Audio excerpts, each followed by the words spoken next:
Oubliez tout ce que vous savez sur la galanterie. Offrir des fleurs, tenir la porte, aider à porter une valise.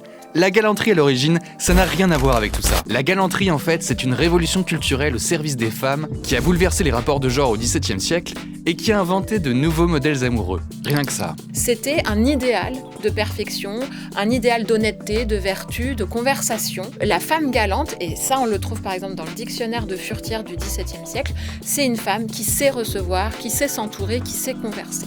Mais alors pourquoi le sens de ce mot a-t-il autant glissé au fil du temps ? Si je regarde dans un dictionnaire aujourd'hui, à galanterie je trouve une définition bien différente.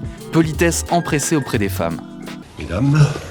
Dans les années 70, il y avait même une école de la galanterie, et attention, ça ne rigolait pas. On allume une femme toujours en premier, non pas en second, Stéphane. Pauvre Stéphane. Ce mythe de la galanterie à la française, de cette courtoisie un peu désuète, voire un peu forceuse, est depuis longtemps critiqué par les féministes. La galanterie serait l'expression de la civilisation, de la culture française. C'est un mythe. On vous ouvre la portière et on vous donne des fleurs. Ce qui est toujours une manière de mettre les femmes de côté. Remontons un peu le temps. C'est au XVIIe siècle que la galanterie s'impose comme ce grand mouvement artistique et culturel dans les salons mondains. Le mot vient d'ailleurs de galet, en vieux français qui désigne le jeu, l'amusement, l'agrément. On sort alors des guerres de religion entre catholiques et protestants, et l'époque a été marquée par des batailles sanglantes, des conflits interminables entre le royaume de France et ses voisins. La galanterie, c'est en fait une réaction à cette brutalité millénaire des hommes sur le champ de bataille, dans la société et dans le foyer.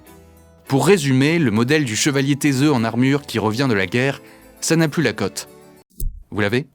Ce rejet de la violence, tant dans la France, à travers la politique, la guerre, etc., que dans la chambre à coucher, va s'expliquer par le fait de laisser à la porte la virilité, la violence, les duels qui vont être interdits de manière consécutive.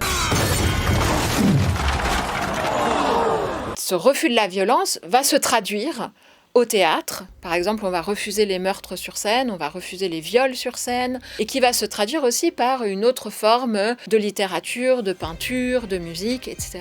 À cette époque, une autrice va connaître une grande notoriété littéraire grâce à ses récits galants. Elle s'appelle Madeleine de Scudéry et a écrit des ouvrages à succès dans lesquels elle valorise de nouveaux types de relations. Elle réécrit l'histoire de l'Antiquité à travers le regard de grandes figures féminines comme Clélie ou Lucrèce, deux héroïnes romaines victimes des hommes. Dans Clélie, par exemple, elle va montrer que Clélie, elle est courtisée par plein d'hommes différents. Il va y avoir l'élu de son cœur qui va être Aronce parce que justement, il va cultiver la douceur et la tendresse dans l'amour, alors que par exemple, le prince de Numidie va être beaucoup plus viril, beaucoup plus guerrier. La galanterie, c'est la retenue, la maîtrise de soi dans les sentiments, le contraire de la passion amoureuse destructrice des tragédies de Racine.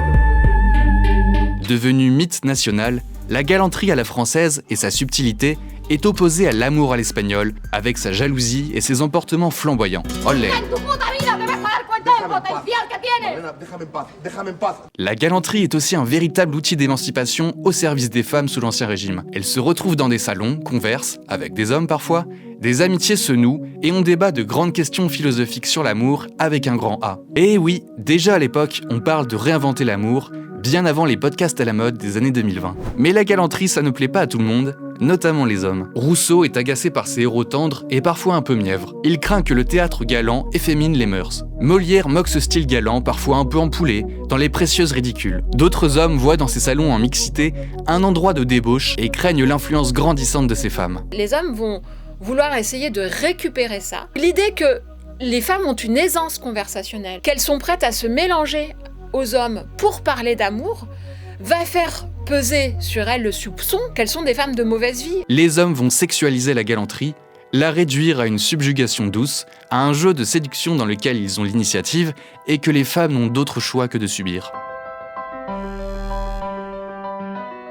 C'est cette conception très réductrice de la galanterie qu'on retient aujourd'hui et qui est parfois défendue, comme dans cette fameuse tribune du Monde de 2018, sur la liberté d'importuner qui serait indispensable à la liberté sexuelle. Quand l'affaire DSK a éclaté, on a dit cet homme est un séducteur, c'est un libertin, c'est un homme qui aime les femmes. On ressort ce mythe de la galanterie française pour dédouaner des forfaits. La galanterie à l'origine, c'était juste réfléchir à de nouvelles formes de relations plus équitables entre hommes et femmes. Et c'est un peu dommage de l'avoir réduite à cette espèce de sexisme bienveillant. Attention, personne n'a dit qu'il fallait arrêter d'offrir des fleurs ou de tenir la porte. C'est de la politesse de base et ça doit se faire indistinctement envers les hommes et les femmes. Mais peut-être qu'au lieu de sexualiser la galanterie, on pourrait remettre un peu de galanterie dans le sexe. Si vous voulez en savoir plus sur cette histoire de galanterie, vous pouvez écouter cette émission.